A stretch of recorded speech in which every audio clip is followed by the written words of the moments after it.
Hello everyone. Before we start, make sure to like and subscribe to the channel and leave a comment with where you're from and what time you're watching. That way, YouTube will keep showing you stories just like this one. Now, let's begin. I was 25 when Reese and I decided to escape everything. Work burnout, failed relationships, the suffocating routine of Fresno, all of it. We threw 2 duffel bags, a tent, and enough trail mix to feed a small army into my beat-up sedan and pointed it east toward Utah. Reese was my best friend since college, the kind of guy who still insisted on paper maps like he was auditioning for a role in some 1970s road trip movie.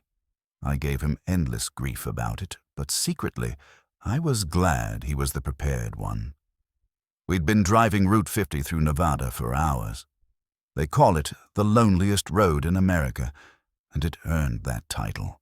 Nothing but scrub brush, sun-bleached road signs, and miles of empty asphalt stretching into nowhere. We hadn't seen another car in over 30 minutes.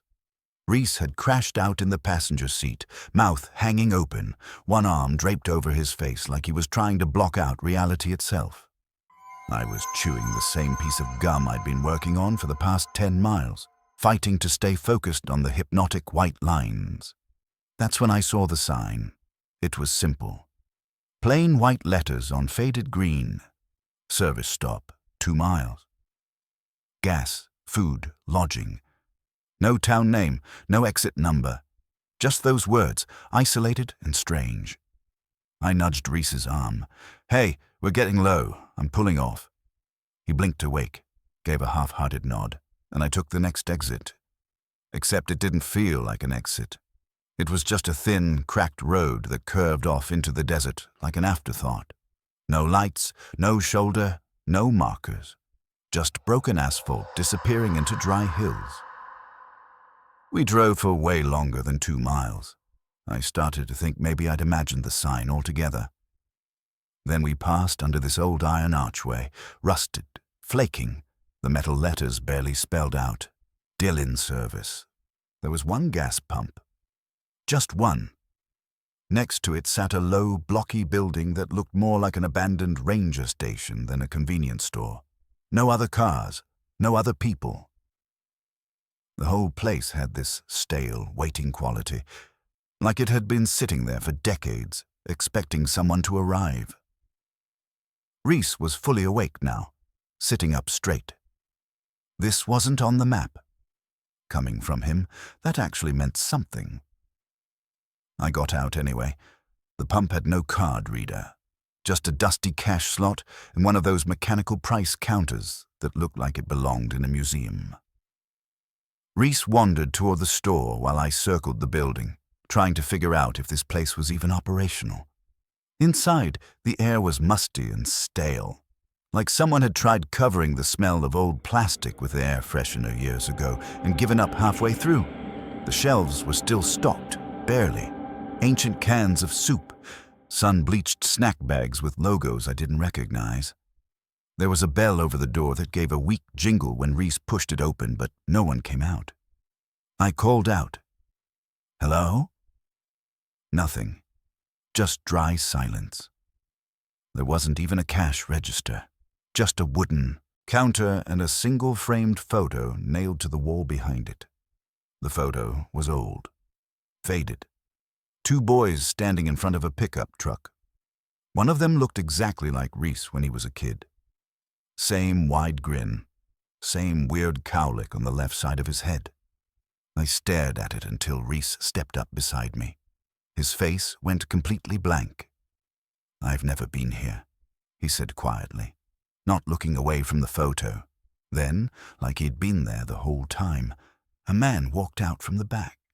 No footsteps, no creak of a door. He just appeared. He looked rough, 60-ish, maybe older. Thick gray beard, cracked lips, eyes red and swollen like he hadn't slept in a week. "You boys need fuel?" he asked. His voice was low and dry. I nodded. "Yeah. Pump says cash only." He tilted his head slightly, like he was listening to something behind us. You came in from the west, didn't you? I didn't answer. He didn't wait. Don't go east. Roads are wrong out here. That was it. He turned, rummaged under the counter, and pulled out a tiny metal cash box. Gave me back exact change for the 20 I handed over. No register ding, no receipt, just coins worn and smooth from his hand. We filled up in silence. I didn't ask what he meant. I didn't want to know. Reese kept checking the rearview mirror, and I found myself doing the same, but no one followed us. The place just faded into the background as we drove away. No sound, no movement. Then it got weirder. We couldn't find the road back to Route 50. We drove 20 minutes, then 30. I turned around, thinking maybe we'd missed it. But when we came back the same way, the archway was gone. No sign of the gas station. Just empty road and dry brush stretching in every direction. We kept going, hoping to hit anything familiar. My GPS was still dead. Eventually, in the distance, we saw a little white house sitting all by itself. Nothing around it. Just a porch light blinking in the middle of the day like a bad joke. We pulled in. A girl, maybe 16 or 17, answered the door. She didn't say anything at first, just stood there like she wasn't sure if we were real. When we asked for directions, she hesitated. Then she walked back inside and came out holding a crumpled sheet of paper. It was a missing persons poster. Our names were on it, mine and Reese's.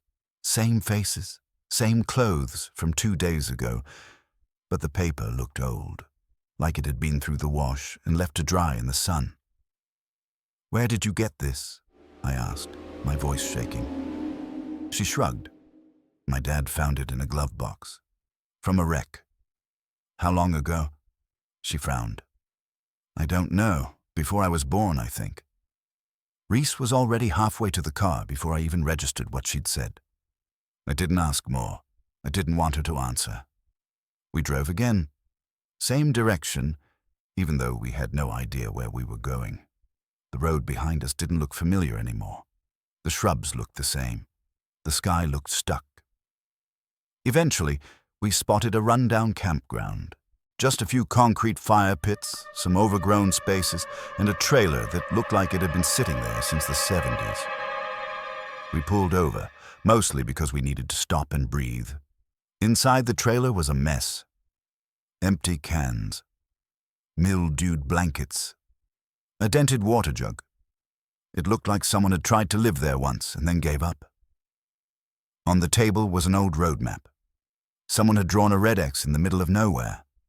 Under it, written in smeared ballpoint ink, were the words, "You never left."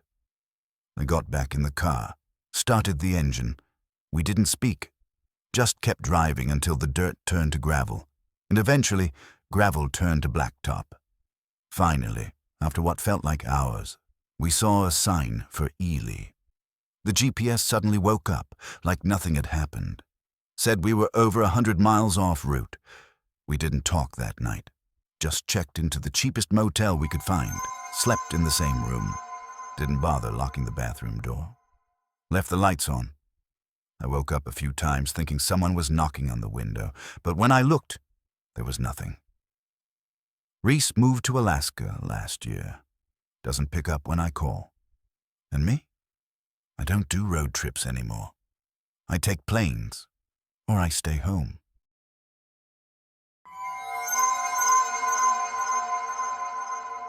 I was 25 when I drove across Kansas with a guy from work named Joel. He was transferring back to Vermont, and our company didn't want to foot the bill to ship his car. I had a backlog of unused vacation days, and when he asked if I'd ride with him and fly back from the East Coast, I figured, why not? It seemed like an easy break from the usual. Something different. I didn't expect it to feel like it would never end.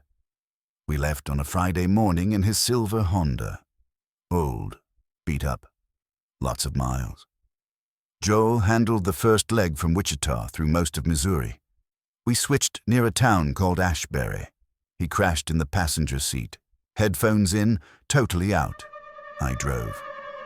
Just me and the long, flat stretch of highway, with the occasional billboard and exit signs sliding past. Around sunset, we pulled off for gas in a little place called Rule. I'd never heard of it, but the station looked fine, older but clean. It was wedged between a closed-down antique store and a tiny garage with one open bay. I filled the tank, grabbed a couple of protein bars and some trail mix. Joel stayed passed out the entire time.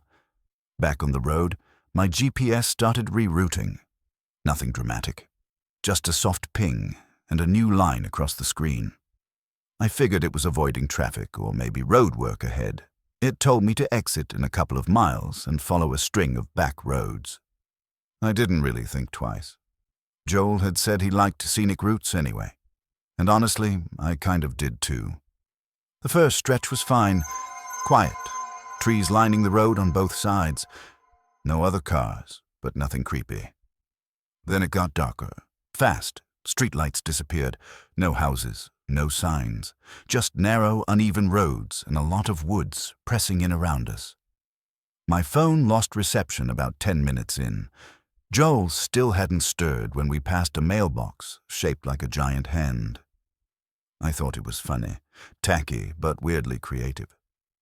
Then I saw one shaped like a dragon's head, then a huge boot. Then what looked like a plastic cow with the lid of the mailbox sticking out of its side. I chuckled, thinking maybe this was some strange local tradition. But they kept coming. Dozens of them, all different, all slightly off. That's when I noticed the car behind us. I hadn't seen it pull out from anywhere. It just sort of appeared. A dusty sedan, no lights, staying perfectly back. Never closing in, never falling behind. I tried to brush it off. Maybe it was nothing. Maybe I was tired. We hit a fork in the road. GPS told me left. I took it. The car behind us did too. Right then, Joel finally woke up. Stretched, looked out the back window. Has that car been following us long? He asked. I didn't know how to answer. We kept going, another few miles. Still nothing, no towns, no animals, not even roadkill, just the dark, pressing in. Then we passed a sign, pale yellow, chipped, full of bullet holes. Welcome to Lever Ridge. Joel squinted at it. This isn't on any map. I checked.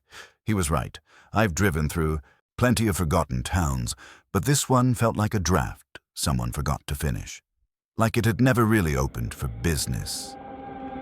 We rolled into what looked like the town center. A few sagging buildings, an old bar, a locksmith, something that might have been a tax office. Everything looked abandoned except the bar, which still had lights on inside. I pulled in, thinking we'd ask for directions. The car behind us just kept going. Joel didn't like it. Let's just turn around, he said. I just want to check where we are first, I told him. Inside the bar, it was dead silent. No music.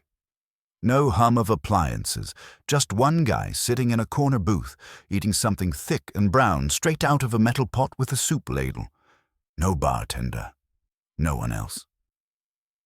He looked up at us with one normal eye and one that looked like cheap glass, maybe not even fitted properly.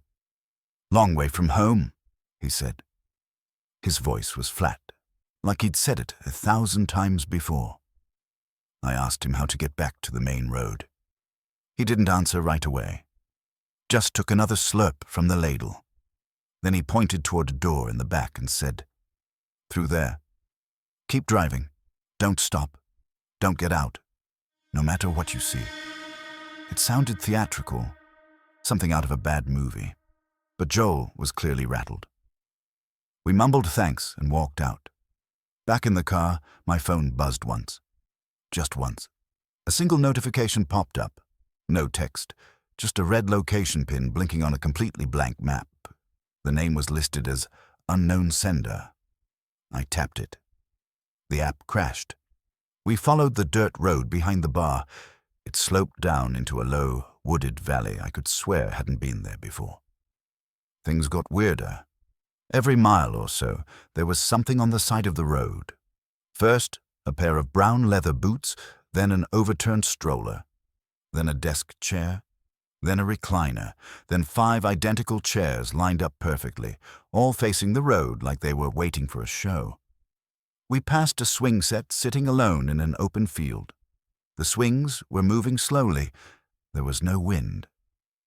Joel hadn't said a word since we left the bar.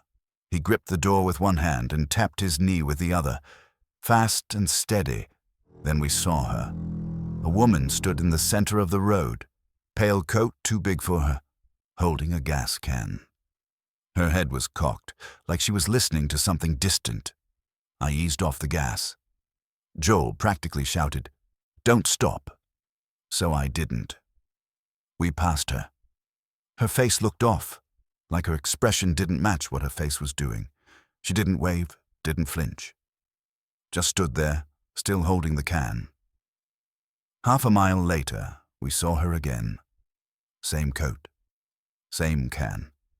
This time I didn't slow down. We saw her a third time, then a fourth. Same everything. She never moved, never turned, just kept showing up. Joel snapped, "Go faster. Don't look at her."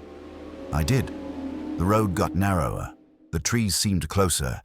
Then we hit something. I slammed the brakes. We skidded and stopped halfway across the road.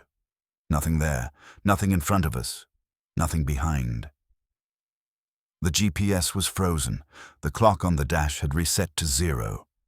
Joel whispered, "There's something wrong with this place." I nodded. We didn't argue. We turned around and tried to reverse every turn we'd made, but nothing looked familiar. The weird mailboxes were gone. So were the signs. Even the buildings were gone. We kept going until we saw lights ahead. A Shell station. We pulled in, and I jumped out like I'd been holding my breath for miles. Inside, the guy behind the counter barely glanced at us. Just another evening for him. I asked where we were. He said, "You're in Ridge Fall, just off Route 79. That was over 100 miles west of where we'd left the highway.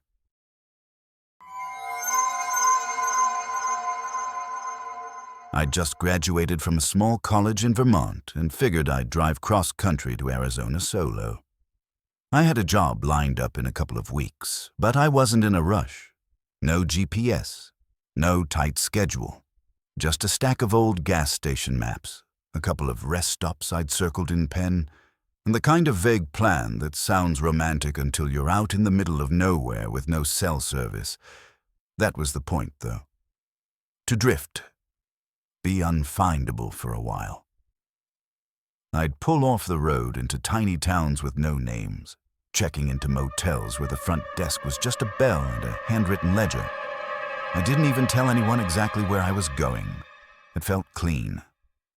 Quiet. Somewhere around day 3, in the gap between northern Arkansas and eastern Oklahoma, my phone just gave up. No bars. No Wi-Fi. Nothing. I wasn't too concerned. I'd printed directions to the next place, about 60 miles west. I still remember the road number because the sign was so wrecked it felt like a warning. Route 41, full of rust and bullet holes. After maybe 20 minutes, the road got rough. Asphalt cracked like dry skin. No towns, no exits, not even mile markers. Just this skinny 2-lane road weaving through fields that looked like they hadn't been touched in years. Every now and then, I'd pass a fence that didn't seem to belong to anything, or a mailbox half sunk into the ground, pointing at nothing. I didn't start to get uneasy until I saw the same van for the 3rd time. The first time, it was just sitting in a clearing. Beige, old Chevy, kind of patchy with mismatched primer spots. Nothing dramatic. The second time, it was pulled part way onto the shoulder, enough to make me glance twice. The third time, it was angled slightly into the road, like it had moved, like maybe someone wanted to slow me down. It didn't have plates. The rear bumper was tied on with bungee cords, and both side mirrors were gone. The windshield had this big spider web crack on the passenger side, like it had taken a hard hit and just kept going. That second pass made me think I'd messed up somewhere. So I pulled over, dug the map out of the glove box, checked it twice, even backtracked a little. But somehow, I still don't know how, I ended up right in front of that same van again. This time, the driver's door was open. I didn't stop, just kept going. A little faster now. Kept checking the mirror every few seconds. Nothing behind me. Nothing moving. For a while, it was just me and the road again. Then I saw something up ahead. Just a lump in the middle of the lane. At first, I thought it was roadkill. Maybe a deer or a dog. But when I got closer, I realized it wasn't an animal at all. It was a grey hoodie, balled up. Like someone had dropped it, soaked through with something dark. Could have been oil. Could have been something else. I swerved around it and kept driving. 5 minutes later, there was another one. Same hoodie, but this one was laid out flat, dry. Then I passed a kid's backpack. Then a baseball glove. Each one spaced out like breadcrumbs. Stuff people carry. Stuff you might leave behind if you didn't leave on purpose. Eventually, the road curved around a low hill and I saw a gas station. Old place, maybe cinder block. Small. One of those fading red awnings stretched over 2 pumps, both roped off with caution tape. No cars, no lights. Just a single payphone bolted to the outside wall. But the door was open. I got out, just to look around. The air changed the second I stepped onto the lot. I know that sounds weird, but it did. Like all the background noise, wind, bugs, even the sound of my car cooling off. Just vanished. All I could hear was the crunch of gravel under my shoes. Inside was mostly empty. A few dented cans on dusty shelves, a stack of old road maps, and behind the counter stood this tall guy, square build, staring past me like I wasn't even there. "Hey," I said, "you open?" He blinked slow, didn't move much. "Pumps are closed." Then he said, "You lost?" "Sort of," I told him. "I'm trying to get to Lakeview Motel, about an hour west."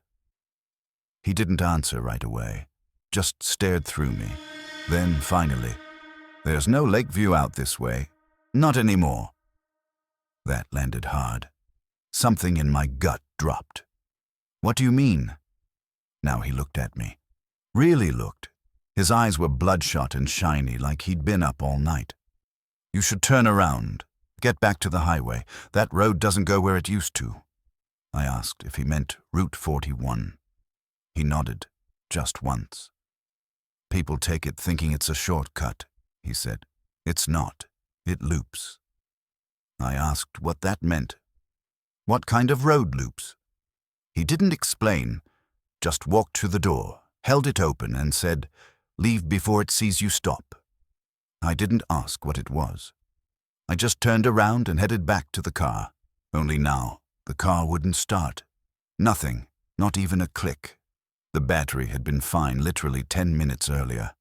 I popped the hood, checked the cables. Everything looked normal. When I looked up, the gas station guy was still standing in the doorway, just watching. I got back in and tried again. Nothing. And then I heard it. The soft crunch of gravel behind me. I didn't mean to look. I already knew that beige van. It rolled up slow, like it had all the time in the world. No headlights. The driver sat tall behind the wheel. Wide shoulders, thick arms. He didn't glance at me. Just pulled up beside my car and stopped. I didn't wait. I jumped out and ran toward the station. The guy who'd opened the door was gone. The door slammed shut behind me. Locked. I turned around just in time to see the driver step out of the van. He had something in his hand, a length of cable or wire. Not a weapon exactly, but not nothing either.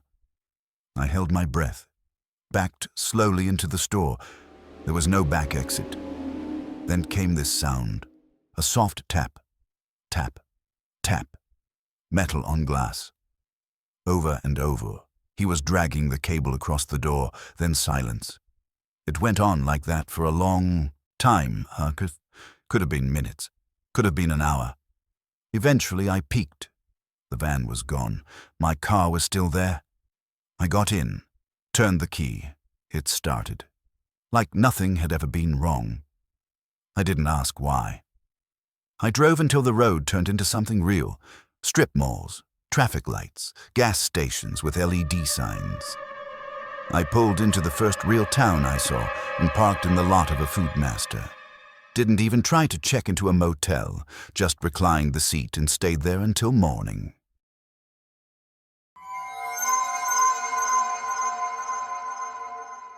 I was 28 when Sydney and I decided it was time to get out.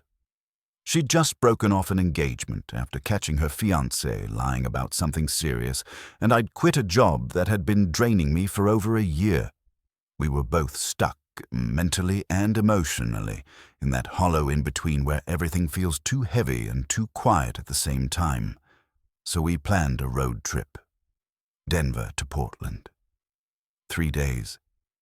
Just us, the open road, and a long list of weird roadside attractions to chase down along the way. No timelines, no big expectations. Just the need to get far away from our regular lives. We threw some clothes in bags, loaded up my beat-up hatchback with snacks, and hit the road before sunrise with that dumb sense of hope people get when they think running away for a few days might actually fix things. The first day felt like exactly what we needed. We stopped to see a 30-foot cowboy statue just past Cheyenne, wandered through an old ghost town full of mannequins dressed like pioneers, and got free pie at a diner in Idaho because the waitress liked our playlist. That night, we found a cheap roadside motel, watched sitcom reruns until we both passed out, and didn't talk about any of the heavy stuff. It was the kind of silence that felt like breathing room. The next morning, somewhere past a stretch of dry hills, we spotted a handmade sign that read, "Scenic Detour, Historic Route." It pointed toward a narrow road that wasn't marked on either of our GPS apps. The road was freshly paved and headed west. We figured it'd be a nice break from the interstate. We didn't even hesitate. Maybe we should have. About an hour in, the world flattened out. No towns, no other cars. Just endless dry grass and low hills repeating like bad wallpaper. Our phones lost signal. The GPS froze. Even the radio gave up and dissolved into static. We laughed about it for a while, pretending we were in a horror movie, making up dumb names for fake killers. But that stopped once we realized how long it had been since we'd seen another soul. Then the gas station appeared. 1 minute, the road was empty. The next, there it was. A single wooden building with a sun-bleached roof and a single pump out front. The windows weren't boarded up and the door was propped open. I told Sydney we should stop, partly because we were low on gas, but mostly because I needed to talk to another human being. Anyone. Inside, it was dead quiet. Dust on everything, no price tags, just shelves of old cans and warm soda. It didn't even smell like a place where people ever actually shopped. We stood there for a while, thinking maybe no one worked there. Then the man came out. He stepped through a beaded curtain like it was a stage entrance. Tall, bone-thin, completely silent. His skin looked drained and his white blonde hair was almost translucent. He didn't greet us, just stood there, watching. I asked if the pump worked. He nodded. I asked if he took cards. Another nod. No words. I handed him my card, which he ran through a dusty old reader. It beeped once, then nothing. No error, no confirmation, just a beep. He handed the card back and said, "Fill up and go west." That's all he said. We didn't argue. As I pumped gas, Sydney said she didn't think he ever blinked. I tried to shrug it off, but I was starting to feel the same thing she was, like we'd slipped out of something familiar and into something much older and quieter. We drove on, still no signs, no cars, nothing, Just a long black road cutting through a landscape that stopped making sense the longer we were in it. When we saw the abandoned sedan, doors open, no one inside, no tracks in the dust, we didn't even stop, just stared as we passed. Then Sydney said she saw someone in the rear view. I looked, nothing. But a few miles later, I saw it too. A man, standing perfectly still behind us, way off in the distance. I blinked and he was gone. We didn't talk about it. As night fell, the road darkened so fast it felt unnatural. The headlights barely cut through it. Then, out of nowhere, a motel appeared. It looked half dead, buzzing red neon sign, flickering lights, empty parking lot. But we were exhausted and didn't care. The woman at the front desk looked like she'd just come in from the rain, wet, stringy hair clinging to her face. She handed us a key without asking our names, just said, "Upstairs, second door." The hallway smelled like mildew. The room was freezing and the sheets felt damp. No TV, no clock, just a mirror bolted to the wall directly across from the bed. We locked the door, got into bed fully clothed. I couldn't sleep. Every little creak felt amplified, like the building was listening. Around 3 a.m, Sydney whispered, "Someone's in the hallway." We sat up, listened. Footsteps, slow, heavy. Then a knock, not on our door. One further down, then another. Closer. Sydney gripped my arm. What if it's the man from the road? We froze. The footsteps stopped outside our door. Then something pressed gently against the handle. Not turning it, just feeling it. I held my breath. Then the door jolted, like someone slammed their palm against it. Sydney screamed. I jumped up, grabbed the bedside lamp, and backed toward the window. There was movement in the hallway. Just a shadow, but it wasn't walking away. It was waiting. I yanked open the nightstand drawer. There was nothing inside.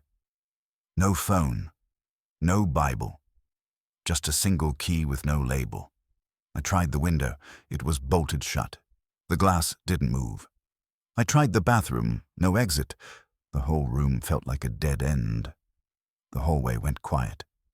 Then something scraped across the door. Slow, deliberate, like nails. I told Sydney to get ready to run. She nodded, still holding her shoulder where she'd hit the floor when the door jolted. I counted to 3, unlocked the door, and threw it open. There was a man standing there. Not the guy from the gas station. This one was younger. Stained t-shirt and jeans, barefoot, holding something small and sharp, like a piece of broken mirror. He didn't move. I slammed the door. He slashed it as it closed. The mirror shard sliced through Sydney's jacket and into her arm. She screamed again, this time in real pain. I shoved a chair under the handle, pulled her into the bathroom, and locked the second door. She was bleeding, not deep, but enough to panic me. I wrapped her arm with a towel. She kept saying, "He was just watching." He didn't say anything. He was just watching. After 10 minutes, it went quiet again. I waited until sunrise. Then we ran. There was no one in the hallway. But outside the room on the floor was a photograph. It showed us, Sydney and me, in the motel bed. Taken from outside the window, we didn't speak, just grabbed our bags and ran to the car. We left the key on the counter. About 20 minutes down the road, we finally saw a sign. "Welcome to Oregon." We made it to Portland that night. Sydney's arm was shaking, so we immediately went to the hospital. A few stitches, some bruises. The doctor said it could have been worse. She stayed with her sister for a few weeks after we got back. Took a month to fully recover.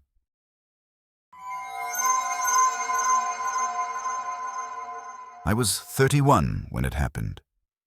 Just me, a rental car, and a few days off I didn't know what to do with. I'd left from Winslow that morning with no real destination. I just wanted to drive until I got bored, turn around, and come back with my head a little clearer. Somewhere after midnight, I found myself cutting through a dry stretch of highway. No lights, no cars, not even mile markers. My fuel gauge hit a quarter tank. That's when I saw the sign. Old wood, almost falling apart. Staked in the ground on the right. GS, snacks, next exit, open, no branding, no logo, just an arrow pointing down a side road. I was tired, and the needle was getting low, so I took it. It was a narrow 2-lane road with cracked pavement and desert brush growing over the shoulders. After maybe 10 miles, it opened into what looked like an abandoned truck stop. One gas pump, a single overhead light buzzing above it, and a low square building behind a dusty glass door. The sign above read, "Mirrors General." There were no other cars. I parked at the pump. The place looked like it hadn't had a delivery truck in a decade. Still, I figured I could at least get fuel. I stepped out, credit card in hand, and checked the pump. It was old, really old. Analog dials, faded paint. I was still deciding whether it even worked when I heard the door open behind me. A man stepped out. He was tall, gaunt, wearing a windbreaker too big for him. In his right hand, he held a pistol, low by his side, not pointed. "Just stay there," he said, calm as anything. "You're going to help me out for a minute." I froze. My first thought was that he was robbing the place and mistook me for the clerk. But then I looked at his eyes. They weren't wild, just alert, calculating, like he was working through possibilities fast.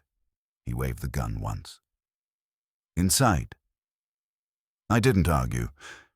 The store smelled like bleach and old carpet. Inside was dark, just a few overhead fluorescents flickering. No music, no humming fridges. The shelves were mostly empty, dusty bags of chips, expired candy. It felt like stepping into a memory no one maintained.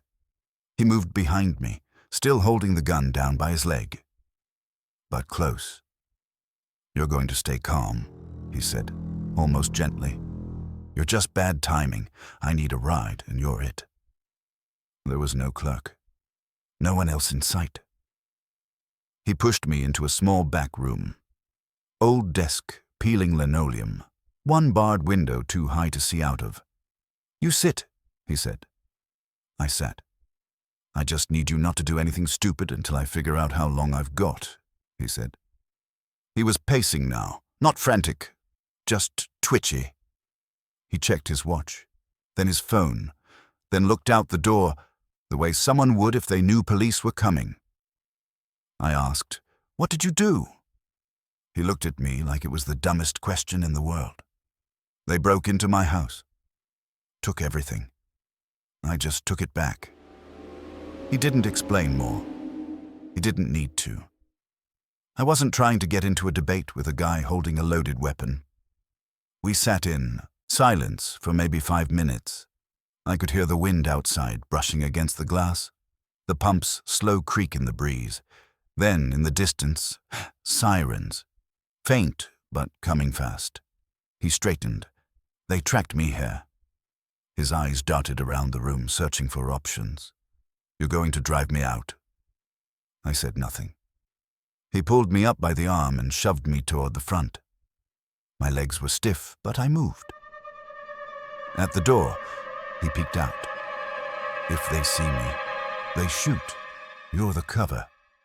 I remember my hand shaking as I reached for the door handle. That's when the cruiser's spotlight hit the building. He shouted, ducked, pulled me down. Glass shattered a second later. The front window blew out as a loudspeaker blared, "Drop your weapon, come out slowly." He cursed and yanked me behind a shelf. "We're not going to make it out the front." I nodded without saying a word. I knew I wasn't in control here. I also knew that whatever was about to happen, I was in the middle of it. He pulled me by the collar through a side door into a storage room. More broken shelves, a mop sink. One other door, probably leading outside behind the building. He cracked it open. Looked. I saw his shoulders tense. They had the place surrounded, then everything happened fast. He spun toward me, panicked. "Now," he muttered, "they won't shoot if I've got you." I backed away, hands up, trying to speak. but he was already grabbing me. The barrel of the gun jabbed into my ribs as he pushed me toward the door. I felt his grip slipping. He was sweating, nervous, breathing fast. Outside, I saw 2 cruisers in the lot, guns drawn, spotlight sweeping. The second we stepped out, someone shouted, "Drop it now!" The man hesitated, and then everything exploded. A shot cracked through the air. I felt heat slam into my leg. My whole body crumpled. The pain was like fire tearing through muscle. I hit the ground hard, gasping. I don't know if he fired. I don't know who hit who first. All I remember is the blur of movement, the police rushing in, someone yelling, "Suspect down," and the hard grip of hands dragging me backward. I faded in and out after that. Sirens, blood, gravel against my cheek, someone shouting for a medic. I heard someone say, "Civilian hit in the leg." They loaded me into an ambulance. The cop beside me asked questions, but I couldn't get the words out.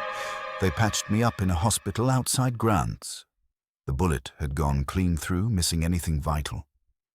They kept me overnight. A detective came by the next morning and told me the man was wanted for armed robbery, assault, and a half-dozen other charges. He hadn't made it. I asked if he'd shot me. The detective said no. My injury came from a police round. Wrong place, wrong moment. I'd gotten between them and a man they'd been chasing across 3 counties.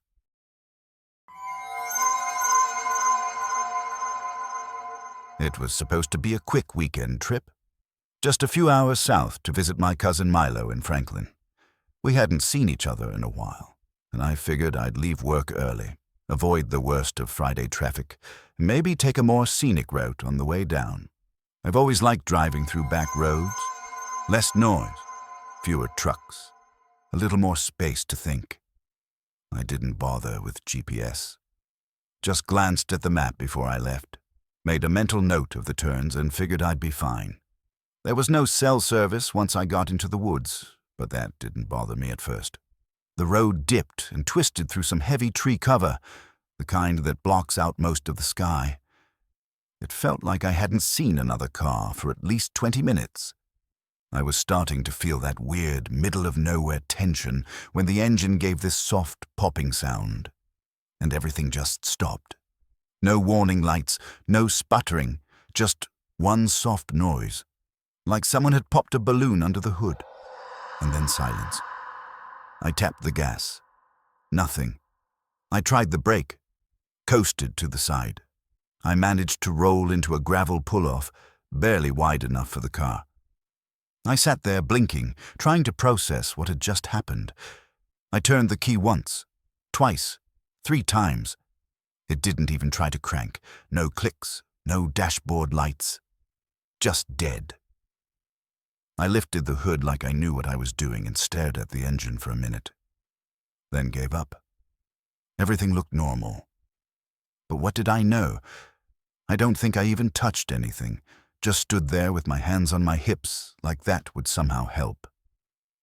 I climbed back into the driver's seat and checked my phone. 6% battery. No bars. Awesome. I waited maybe 20 minutes, maybe more. I kept thinking someone would drive by, but the road stayed empty. Trees pressed in on both sides, all crooked and leaning, like they were listening. I wrapped myself tighter in my hoodie and opened the last of the water bottle I had in the glove box. I didn't want to leave the car, but it was already getting colder, and I knew I couldn't sit there all night. So I locked up, slung my backpack over one shoulder, and started walking back the way I'd come. It was the only direction I really had. I don't know how long I walked, maybe half a mile, maybe less, before I saw this beat-up old mailbox on the side of the road. It was hanging crooked off a rusted post, the kind of thing you'd miss if you weren't paying attention. The name Randall was carved into the side in uneven, blocky letters. Behind it, a thin, dark path curved into the woods. I couldn't see a house, but I could just barely make out smoke rising above the treetops. Not much, but enough to know someone might be home. I stood there for a second, staring down that path. Every part of me was saying, don't do this. But the idea of walking another 5 miles in the dark didn't sound much better. I called out just to see if anyone might hear me. No response. So I stepped off the road and followed the trail. It wasn't long, maybe 2 or 3 minutes of walking before the trees opened up into a small clearing. There was a cabin sitting there, tucked into the brush like it had grown out of the ground. Modest but well kept, pale green shutters on the windows, smoke curling from the chimney, a wind chime made from silver spoons and forks hanging beside the door, clinking gently in the breeze. I knocked once. The door opened slowly, and this older woman stepped out. Grey hair pulled back into a neat bun, pressed flannel shirt, sturdy jeans. She looked like the kind of person who kept their kitchen spotless and remembered your birthday even if you didn't. She didn't ask who I was or why I was there. She just looked me over, like she already knew the story, and said, "You look cold. Come on in." I hesitated, stammered something about my car dying, about being stranded, about trying to find a phone. She didn't seem concerned. "You can use the landline in the morning," she said. "Nobody around here answers at night." Her name was June. She didn't ask for mine right away. She said I could stay the night if I didn't mind the cot in the back room, and she had a pot of stew on the stove if I was hungry. I offered her some cash, whatever was in my wallet, but she just waved me off like the idea annoyed her. "I had a boy your age once," she said. "He never made it home from the service. House is quiet now. It's nice to have company." She led me into the kitchen.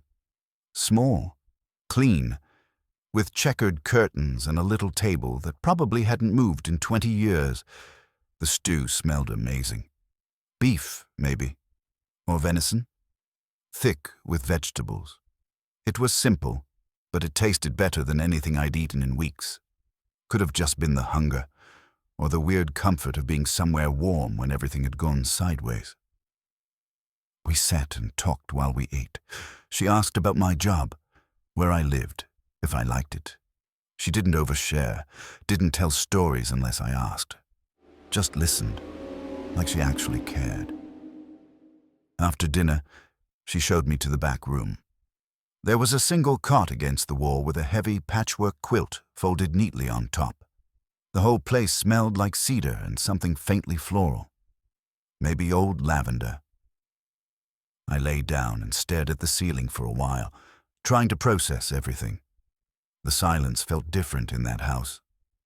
Thicker, but not uncomfortable. I fell asleep quicker than I thought I would. When I woke up, it was still early. Pale grey light came through the window. The fire had gone out, but the coals in the hearth were still warm. I called out June's name. No answer. The house felt still. I walked through the rooms. Quiet, clean, unchanged. Checked the porch. No sign of her. Her car, an old cream-colored Buick I'd seen parked near the woods, was gone. I waited a bit, thinking maybe she'd run an errand. Maybe she'd be back soon. But after half an hour or so, I left a thank-you note on the kitchen table. I pulled out my phone, 3% left, and took a quick photo of the cabin from the edge of the woods. Just to remember the place. Just in case I wanted to send a card or something. I walked back to the road. The air was sharp and quiet.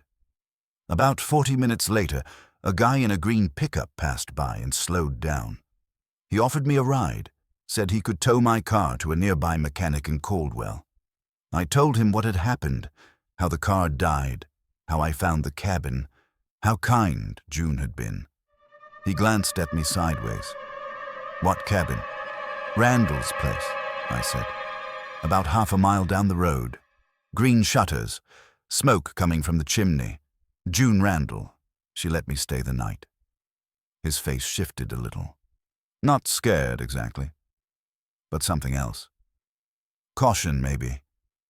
Disbelief. "You saw someone in that house?" "Yeah," I said. "She made stew. Let me crash in the back room." He didn't say anything for a second. Then he pulled the truck over and turned to look at me directly. "That cabin's been empty since '91, he said. "Nobody's lived up there since June died. Her boy was killed overseas. She took it hard. Used to take in folks sometimes, drifters, people who needed a place to sleep. But that place hasn't had power in decades. No landline, no heat, just a shell." I didn't say anything, just stared out at the trees. I still think about her sometimes. June. The way she listened, like she'd been waiting a long time for someone to talk to. And the way she said, "I had a boy your age once." I think she meant it. I think maybe she never really stopped waiting, and maybe, just for that one night, I was who she was waiting for.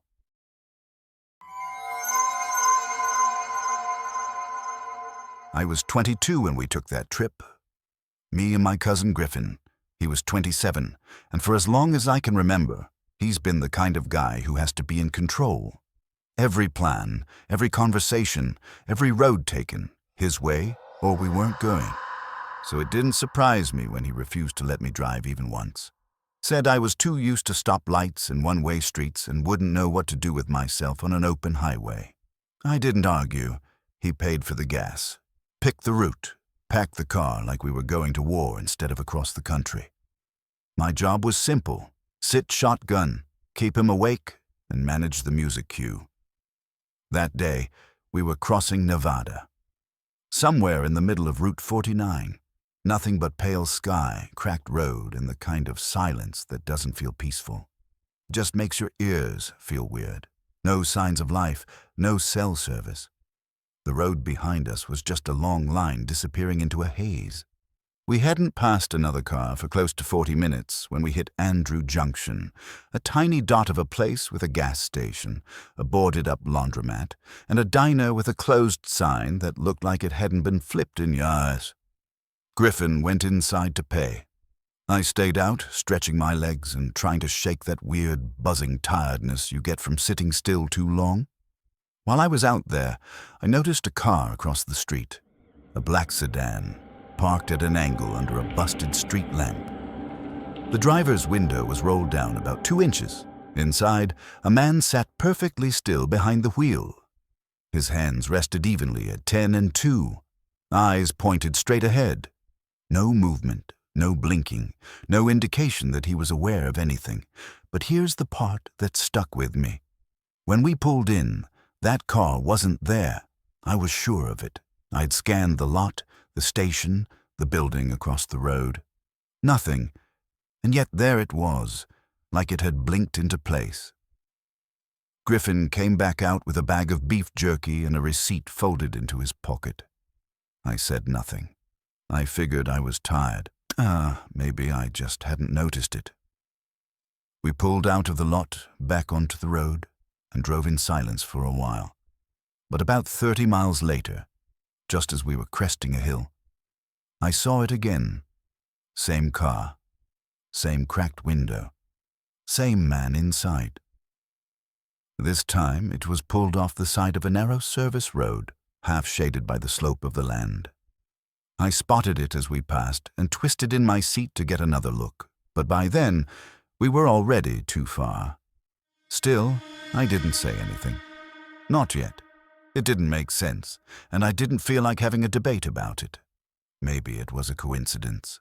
Same make, same color, similar guy. People buy black sedans all the time, right? But the third time, I couldn't let it go. We were maybe an hour outside of Elko, passing this long stretch of flat scrubland with a rusted fence running parallel to the road. That's where I saw it again. Same exact position. Parked just behind the fence, half hidden in some dry brush, and the guy was still inside. Motionless. "That car has been behind us," I said, keeping my voice low. Griffin glanced in the rear view, then leaned toward his side mirror. "No one's there." "I know it's not following us. It's just showing up ahead of us." He didn't answer. Just narrowed his eyes a little and shifted in his seat. He didn't like unexplained things. Made him uncomfortable. He'd rather say nothing than admit he couldn't make sense of it. We didn't talk for the next hour. The sun was dipping low behind the mountains when I dozed off. The kind of half-sleep where your head jerks forward every few minutes. When I opened my eyes again, the car wasn't moving. Everything outside was black, like someone had cut the world off right at the edge of our headlights. Griffin was standing about 20 feet ahead of the car, holding his phone up like he was trying to find a signal that clearly wasn't there. I got out and walked up to him. The gravel crunched under my shoes way too loud in the silence. "Signal's dead," he said without looking at me. I looked around. No lights in any direction. No sounds except wind and the occasional chirp of something small and alive.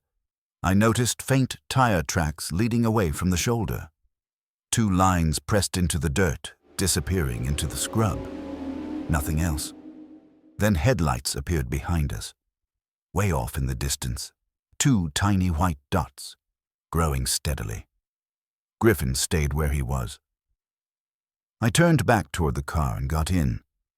Something about the air had changed. Cooler, heavier, like it was carrying too much weight for the temperature. The lights kept coming, still slow, not creeping exactly, but not moving like a normal driver either. No engine noise, no bounce of speed over the road. "Come on, man," I said, leaning out the window. "Get in."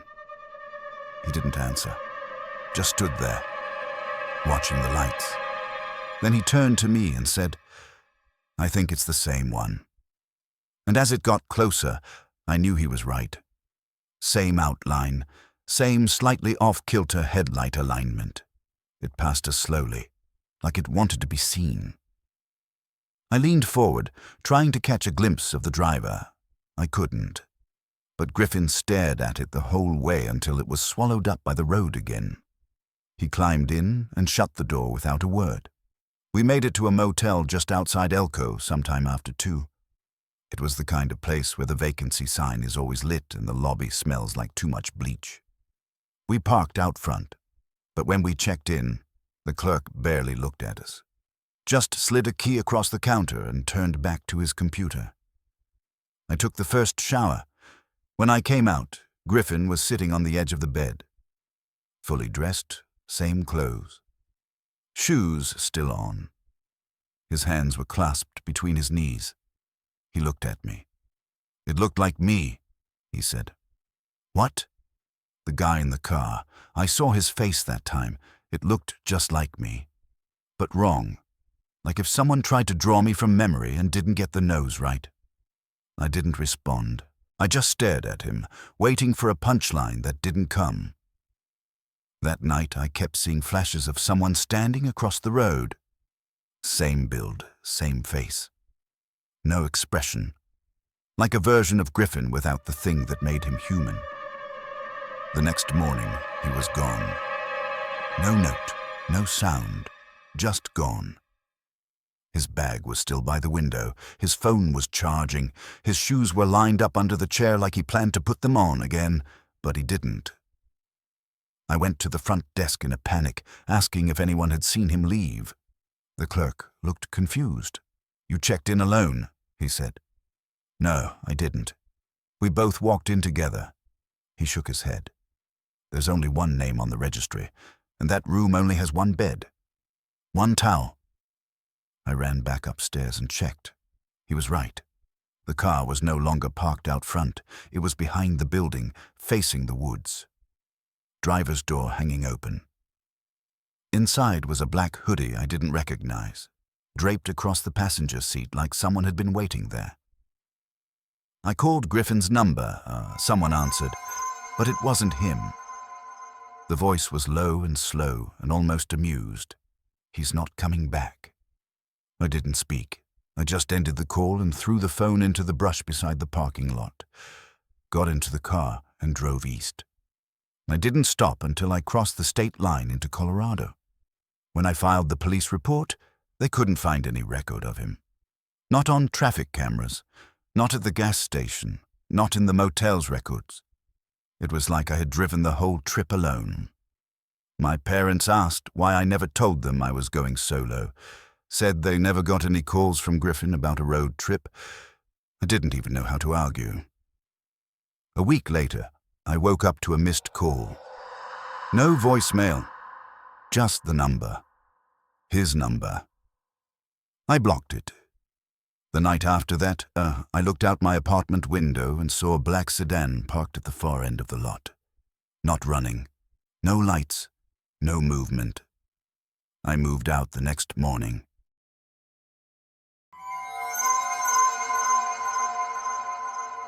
I was 23 when I left Carson and started the drive to Fairwick with $200 and a duffel bag full of second-hand clothes. The Pontiac wasn't mine. It belonged to my cousin, Lenny Gray. Beat up and technically still registered under the name of a guy he bought it from in Reno. Lenny had already flown out to start a new job. All I had to do was get the rest of his stuff there in one piece. His exact words, "If you make it by Thursday, the car's yours. No hotels. Just sleep in the car. Keep it cheap and don't get pulled over." That sounded fair enough at the time. I didn't bother printing directions. I had the route in my head, northeast through Ellenshaw, then up toward the border. My phone was mostly dead anyway, and the charger I picked up from a gas station outside Wells barely gave it a trickle. I kept the screen off most of the time, only turning it on to check the next major highway. I figured as long as I didn't take any weird turns, I'd be fine. Most nights, I'd pull into a gas station lot or find a turnout along the road and crash in the front seat. I kept the windows cracked just enough to let air in, always hoping no one would notice me parked there. On the third night, I ended up near a town called Bellwyn. Tiny place. About 20 miles south of the state line. Nothing around but fence lines, grass, and one old rest stop just off the highway. It was the kind of place that looked forgotten. One overhead lamp buzzing like it was giving its last effort. A boarded-up vending machine leaning at an angle. 2 picnic tables that looked like they hadn't been sat at since the 90s. I pulled under the lamp and lay across the seats. Jacket rolled up behind my head. Engine off. I remember checking the locks before I shut my eyes. Around 2 in the morning, I felt something tap the glass near my feet. It wasn't a knock, more like a single finger tapping gently. Just once. I sat up fast, heart immediately in my throat. Looked out, expecting maybe a patrol car or a random trucker, but there was no one. The rest stop was completely still. I leaned forward, squinted out into the open field. Just road, weeds, a barbed wire fence, and black sky. I reached for the dome light. Flicked it on, then off again. Maybe it was a tree branch, but there were no trees anywhere near the car. No bushes either, just flat nothingness. I tried to shake it off and lay back down. 15 minutes later, the sound came again. This time it was right by the driver's side window. Same soft tap, like someone trying not to wake me, but still wanting to be noticed. I didn't even bother looking that time. I just slid the key into the ignition and started the engine. That's when something ran behind the car. I caught it in the mirror. Fast, low, dark. It wasn't shaped right. Not quite human, but too large for any animal that made sense. I barely registered it before I was pulling back onto the highway, pedal down hard. The gas light had already come on earlier, but I didn't care. I was getting out of there if I had to push the car myself. About 20 minutes later, I found a gas station. Not the kind with bright lights and loud music. The opposite. It was like something from a movie set. 2 old pumps under a sagging awning. A garage door with peeling paint and a flickering yellow light above the entrance. No sign. No name. Just there. The card reader on the pump still worked, somehow. I slid mine in, started filling up. The pump moved slow, ticking like an old clock. While it ran, I tried the door to the little store. It opened.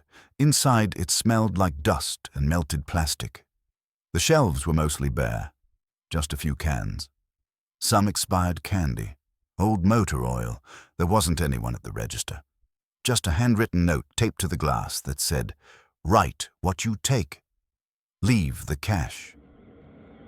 I grabbed a bottle of water, a couple of protein bars, and some beef jerky. Left $8 in ones under the note. Didn't even bother looking for a bathroom. I just wanted to be back in the car. When I stepped outside, the pump was already shut off. Nozzle clipped back in place. Gas cap closed. I hadn't touched it. There was a receipt pinned under the wiper on the windshield, still flapping in the breeze. I didn't read it. I drove until sunrise before pulling off on a gravel road to get some sleep. Parked behind a line of trees. Leaned the seat back. And finally, let my eyes close. Nothing strange happened that morning.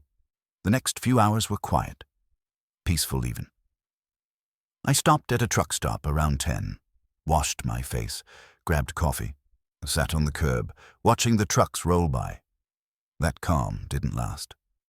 That night, I stopped at a rest area north of Thorn Lake. It was bigger. Restrooms, soda machines, even a few trucks already idling in the lot. I backed into a spot near a hiking trail entrance and locked the doors before stretching out. It felt safer, familiar. Around 1 in the morning, I woke up freezing. All 4 windows were halfway rolled down. I sat up slowly, blinking. I hadn't touched the switches. I checked the locks. Still engaged. Nothing in the car was missing. My bag was still zipped in the passenger seat.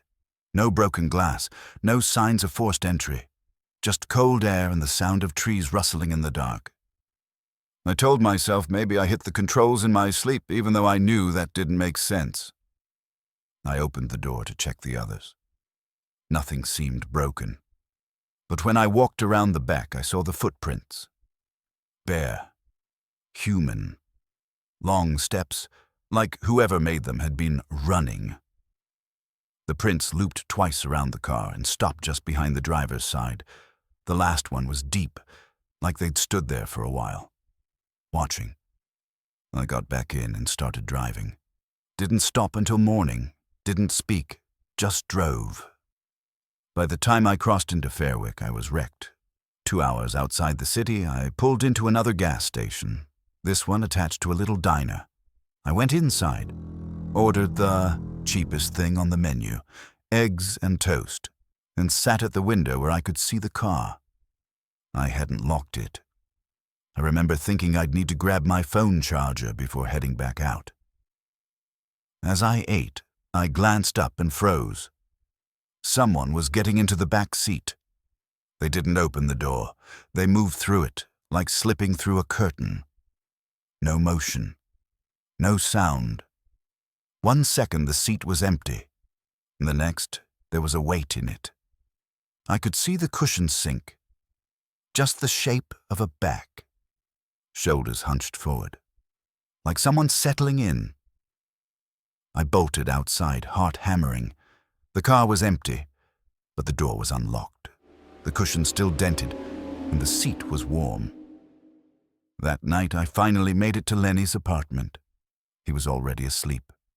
Didn't ask questions when I let myself in. I parked on the street and locked everything 3 times. Checked each door. At sunrise, I came out to find the windshield caked in dirt. Not a light coat. Packed on, smeared across the glass like someone had used both hands to rub it in. The hood was warm. I hadn't driven the car in over 8 hours. 2 days later, I sold it. Kid from Harlow, maybe 19. Paid cash. Didn't ask a thing. Just smiled, nodded, and drove off. I took a bus back to Carson. Left the duffel in the apartment. Wore the same clothes for the whole trip home. All I had left was $60 and a bus ticket. Never told Lenny what happened.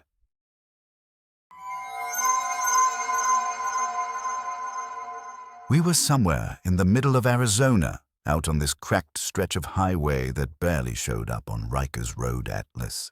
Just 4 of us in a van that shouldn't have survived another summer. We weren't heading anywhere in particular. It was one of those drifting post-high school things where you keep telling yourself it's not aimless, just open-ended. Riker, Blaine, Dana, and me. We'd been friends since junior year, mostly through Blaine. His sister Dana had tagged along because their parents were going through something ugly and she didn't want to be around for it. Riker said he wanted to make a documentary about forgotten spaces, though that mostly meant he filmed cactuses and roadside bugs. Blaine just liked poking around in creepy places. He had this weird love for abandoned motels and gas stations. The more run-down and questionable, the better. Me? I think I just didn't want to sit in my bedroom another summer watching everyone else move on. That night was our third on the road. We'd slept in the van twice already, once in a Walmart parking lot in Winslow, and once behind an abandoned service station. We'd all sworn we'd find an actual motel next, somewhere with beds, maybe even a working toilet. Instead, we found Roy's pit stop. It sort of just appeared. There was nothing for miles. No houses, no lights, no signs. Then suddenly, it was there. On the side of the road. The whole building looked like it had been sun-bleached for decades. The paint peeled off in long strips. The windows were dusty and cracked, but that open sign in the window pulsed red, like a heartbeat. We argued for a minute about whether to stop, but the gas light had just come on, and Dana said she was starting to feel sick from hunger. So we pulled in. There was only one other car in the lot, a brown sedan with no plates. Riker said it looked abandoned, but Blaine pointed out the windshield was clean. Someone wiped it down recently, he said, squinting. Inside, the air felt wrong immediately, like walking into a place that didn't expect to be used anymore. It was dim, and it smelled faintly like old grease and something musty, like wet rags. The walls were covered in faded, peeling wallpaper with this floral pattern that looked like it hadn't been in style since the 60s. The woman behind the counter was the only person we saw. She didn't say anything, just stood there, staring at us, like she was trying to place a face from a dream she couldn't quite remember. Her skin looked dry, almost cracked around the mouth, and her hair was brittle, colorless. She didn't blink, not once. We picked the booth farthest from her. Near the window, the menu was sticky and mostly unreadable. The only things the woman acknowledged were pancakes and coffee. We went with that, even though it was well past midnight, according to my phone. Anyway, the food came fast. The pancakes were stiff, like they'd been reheated 3 times, and the coffee was dark enough to be suspicious. No cream, no sugar. Just a chipped mug and a smell that reminded me of burnt rubber.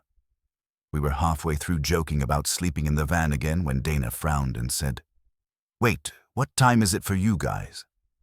We checked. My phone said 2:15 a.m. Riker's said 10:47 p.m. Blaine's was closer to midnight. Dana's was stuck on 7 p.m., completely frozen. She tried rebooting it twice, but it wouldn't budge. Riker said maybe the tower signals out here were off. Blaine shrugged it off and said, "Time zones got weird in Arizona." I glanced over at the wall clock behind the counter. It didn't have any hands. That's when I said we should leave. Just find a motel. Try again in the morning. The woman didn't say anything as we got up. Didn't move. I don't even think her eyes followed us. When we got back in the van, none of our GPS apps would load. The screen just showed a spinning icon, like it was buffering the whole state. So we decided to just keep heading east, whatever direction that was, and find a town. 15 minutes later, we passed Roy's again. Same building, same brown sedan. Same red open sign flickering in the window. We pulled over. Completely confused, I swore I hadn't turned around. The road was a straight shot. No exits, no curves, no intersections. I even got out and checked the asphalt for tire marks. Anything that said we'd turned. Nothing. We got back in and kept driving. Riker had gone quiet by then, just holding the camcorder in his lap. He'd filmed the whole drive since we left the first time.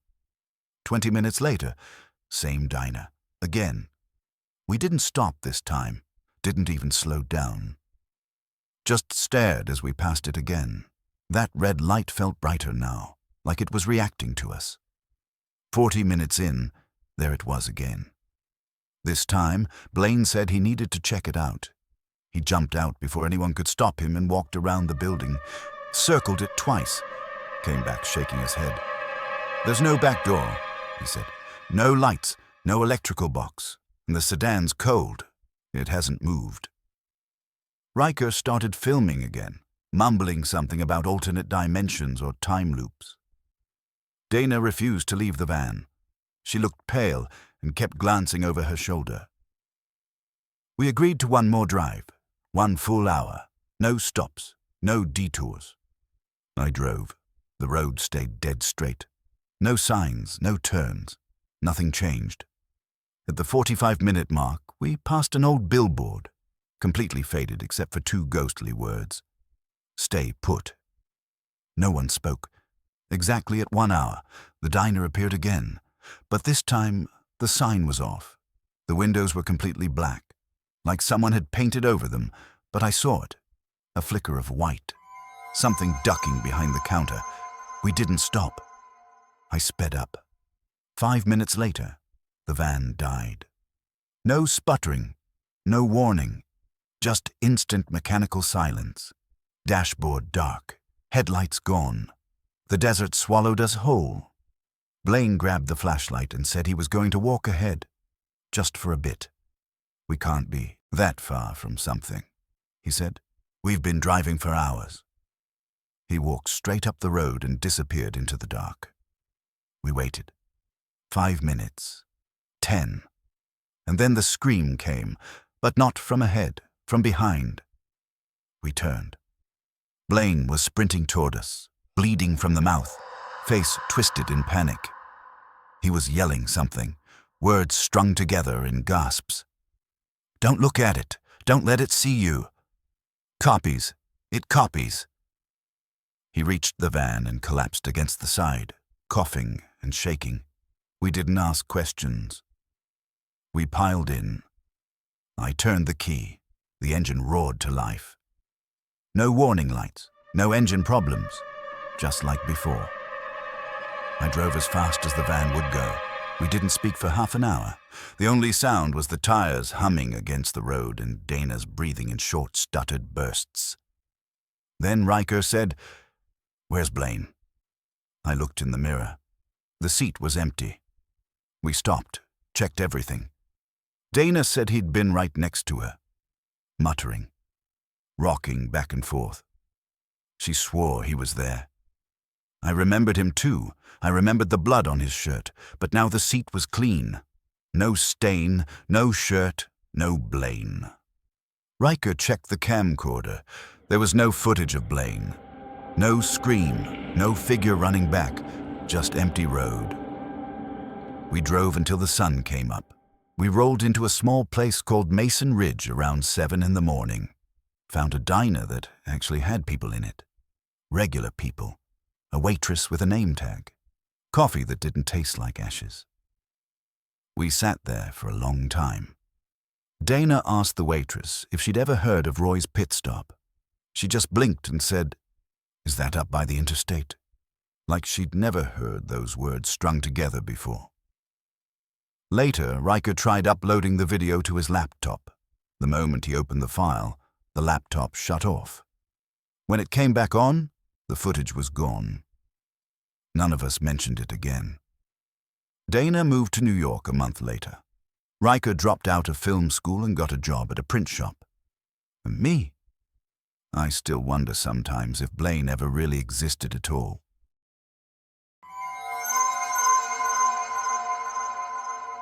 I'd just graduated from a small college in Vermont and figured I'd drive cross-country to Arizona solo. I was 23. Me, Rafa, and Jules. We'd all been working extra hours. Burnt out. Doing that thing where you try not to complain, but you're clearly all one inconvenience away from losing it. Rafa's cousin worked the front desk at a hotel in Los Aldes and got us 2 free nights. That sealed it. We left from Caldero early on a Friday. Not early, but enough to feel like we were being productive about it. 8-ish. We loaded up snacks, took turns fighting for playlist control, and agreed we'd take it slow and enjoy the drive. It was a little over 5 hours if we stuck to the main route. Nothing complicated. Somewhere past Howell, we stopped for gas. A dusty station on the edge of town with a faded Coke machine and old country music leaking out through the open door. Jules went inside for energy drinks, and I wiped dust off the back windshield with my sleeve because I couldn't see out anymore. That's when he came back out holding his phone. "Hey," he said, showing us the screen. "Look at this." It was a state road that cut diagonally across the desert, connecting back to the main highway just before Broxley. According to the GPS, it shaved off nearly an hour. It wasn't the interstate. It was older, something called State Route 12, but it looked legit. Straight shot, no cities, but that was the point. Rafa glanced at it, then asked the obvious. "Is it paved?" Jules zoomed in on the map, nodded. "Yeah, definitely." So we went for it. The first half hour felt like a great call. No traffic. No stress. Long, straight stretches of road that let us actually talk instead of constantly scanning for brake lights. We were laughing, eating melted trail mix. Windows cracked just enough to let the heat roll through without cooking us. But then the scenery started repeating itself. Not literally, not like in a loop, but it all looked the same, like someone had copied and pasted the landscape for miles. Same sloping hills, same low brush, same scattering of jagged rocks that always looked like animals from far away. It didn't feel wrong exactly. Just blank. Eventually we stopped seeing other cars. Then we stopped seeing anything. Not a mailbox, not a fence, not even the random roadside trash that usually litters the shoulders. Just a straight tan line stretching through the desert like it had forgotten what it was for. About an hour in, we saw the first tire marks. They curved off into the dirt and came back onto the road again. Not unusual, but they stood out, still dark, still clean. Jules pointed them out from the passenger seat and said they looked recent. A few miles later, we saw more. Same pattern, swerving briefly off the road, then back on again. At first, we figured it was some off-roader playing around in the open flats, but after a while, Rafa slowed down, then stopped. He got out, walked a few feet back, crouched beside one of the sets, and just stared for a second. I watched him tilt his head, then stand up straighter. "They're ours," he said, walking back slowly. Jules and I looked at each other, confused. "What do you mean ours?" I asked. He shrugged. "Not in a careless way, but in that quiet, unsettled way people do when they don't have a better answer. Same tread, same size, same pattern, like we already drove it, but we didn't. We never turned around. We hadn't. We hadn't made a single turn since getting on the road. After that, we started seeing them more often, always ahead, never behind. They mimicked everything we did. Every slight shift around a crack, every angle around a bend. Like someone had driven this stretch moments before us and somehow matched us. Move for move. Jules shut off the music. I stopped checking my phone. Rafa's hands tightened on the wheel, knuckles whitening just enough to notice. None of us said anything for a while, but I think we all felt the same slow tension building under our ribs. Then we saw the dust cloud. It was faint, way up ahead, hanging just above the road before fading into the horizon. Someone else had passed recently, probably minutes ago. It was weirdly comforting. We sped up a little, hoping to catch sight of whoever it was. As we crested a ridge, we saw the car.